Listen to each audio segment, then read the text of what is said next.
Hi, this is Kevin Baumer, CML Deputy Director, and welcome to this week's edition of the CML Video Statehouse Report. Now that we're past the halfway point in the session, things are starting to pick up steam. We had a really good week this last week, and you'll hear more about legislation from myself and the other lobbyists. Important to note, next week the next budget forecast will be, or fiscal forecast will be out. That will tell us a lot about what the revenue picture for the state is with the budget bill coming in. We'll be looking particularly at the severance tax revenues and other aspects of that to see how the rest of the year may shape up. In legislative action, a couple of big developments in the broadband area. Senate Bill 2, which is legislation sponsored by Senator Don Quorum, Senator Jerry Sonnenberg, Speaker of the House Crisanta Duran, and House Majority Leader Casey Becker, passed the House today on a vote of 50-10. And will go back to the Senate for concurrence. The bill got important amendments in the House that allowed CML to support the legislation. We are hopeful, we understand that the senators may concur with the amendments and avoid a conference committee. If so, it will go right to the governor's desk, and that would be a big, big win for rural Colorado in terms of providing broadband or providing the opportunity for broadband grants in rural Colorado.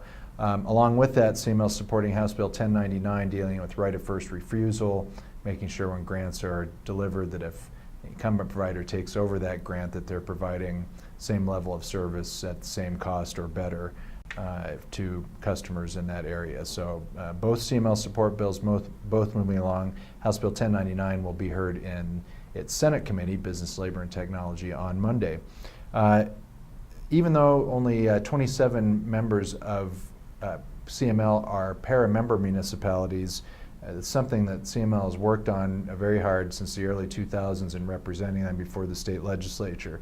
A lot of folks are aware that there's reform legislation going on dealing with para's $50+ billion shortfall and making adjustments. The local government division, of which our 27 member municipalities in Boulder County are a member of, is in a much better fiscal situation. So Senate Bill 200, which is looking to reform, make contribution changes, a lot of changes to para to help close that shortfall, passed Senate Finance Committee on a 4-to-1 vote yesterday with some amendments. We've been looking at that bill and basically describing the bill as a tourniquet where the local government division only needs a few stitches. We've been recommending a couple of changes to help keep the local government division more in line with the target of getting to full funding in 30 years. The legislation has a employer contribution increase of a certain percentage. We asked for 0%. That's now part of the bill across all the divisions. But the other piece that we're looking at was a reduction in the proposed employee contribution increase from 3% to 1%. That hasn't happened yet. We'll continue to work on that. We are supporting the bill because we don't think we can kick the can down the road on para reform. But we will be continuing to seek improvements that will treat the local government division with a little bit lighter touch. Marijuana legislation, there's a couple things going on. We actually expect some new legislation to be introduced. The House Bill 1258 dealing with accessory consumption establishments we've spoken about before. That will get its first committee hearing on Monday in House Finance. There is an amendment that CML's worked with the proponents on. We currently have it listed as an opposed unless amended bill, but if that amendment gets on, CML will be neutral. 100% local option, and for those that do opt in, complete control and ability to be more stringent as to any regulations on accessory consumption establishments. You can read more detail about that if you click on the Statehouse report link to that bill. And then House Bill 1259 dealing with allowing marijuana samples for product development and quality control. There's a complicated process now that cultivator actually has to sell and then buy back anything they want to test out. This bill would shorten that process, but there is some concern at the local level on allowing sampling from within a business without any kind of local say in the licensing part of that. Led by the City and County of Denver, there was a request for an opt-out of that provision, which was defeated on the House floor today. The bill will pass on third reading in the House, and we'll continue to seek that opt-out provision when House Bill 1259 ends up over in the Senate. Finally, on beer and liquor issues, we still don't have a fermented malt beverage bill. January 1st, 2019, any convenience store, grocery store with a fermented malt beverage permit, or any business like a Pizza Hut for on-premise consumption, on 1/1/19 they can start selling malt liquor, full-strength beer, or anything else considered malt liquor with no change in their license. That's existing law. There's been proposed legislation not introduced to make some other changes, but a lot of industry players are not in any agreement on that. CML has a proposal dealing with future fermented malt beverage licenses, dealing with distance restrictions from schools, and if it's not part of that bill, if that bill doesn't get introduced, then we're going to seek to have our own legislation introduced.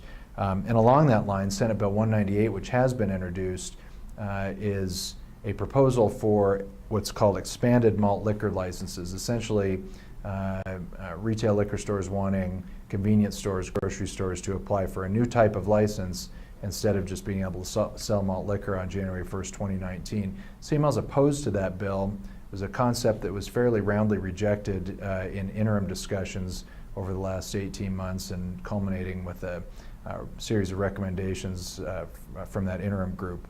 We're opposed to the bill because it would put an unnecessary burden on municipalities to give new licenses to businesses that already have licenses and potentially cause licensees that have done nothing wrong to lose their licenses. We don't want to be put in that position. That's why we didn't like that idea in the interim and why we opposed Senate Bill 198.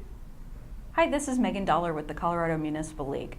Two bills, House Bill 1067 and House Bill 1178, which CML opposed, were defeated this week in the state legislature. House Bill 1067 was a perennial bill that the Colorado Municipal League has seen in the past years, which was the Colorado Right to Rest Act, which applied several rights to individuals in public spaces.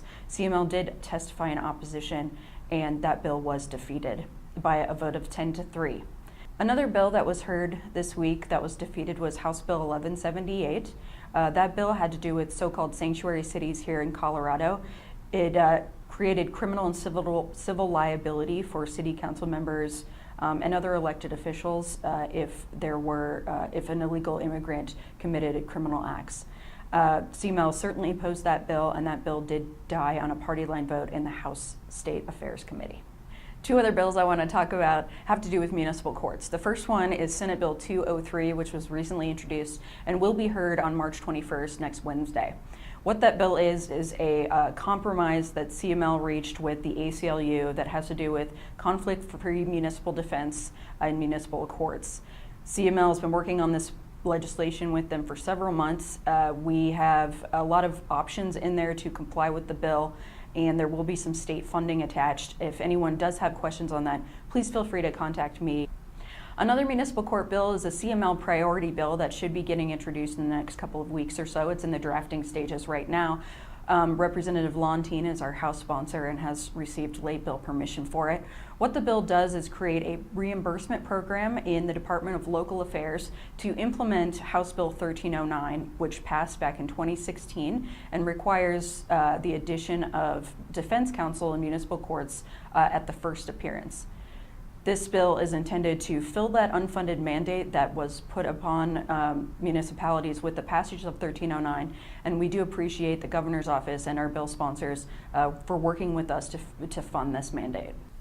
Hello, this is Morgan Collin. This was a big week down at the state capitol for oil and gas issues in Colorado. Three bills were heard and received testimony.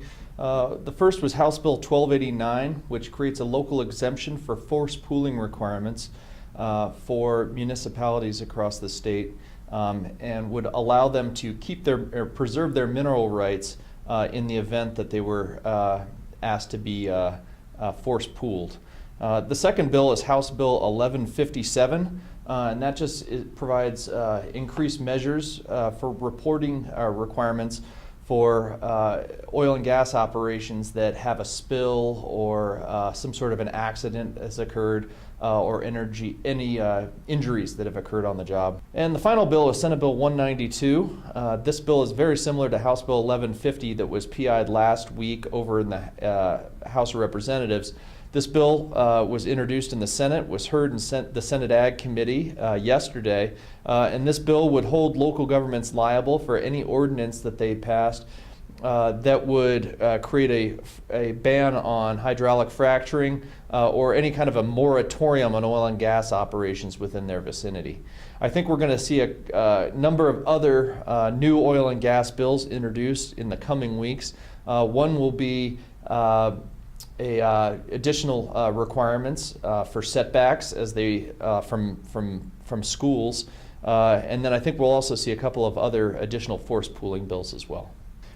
That's it for this week. Please make sure you click on all the links to see what bills CML is following, House bills and Senate bills, as well as separate lists of bills that we oppose and bills we support. Always, if you have any questions, feel free to call us or email us at any of the links provided.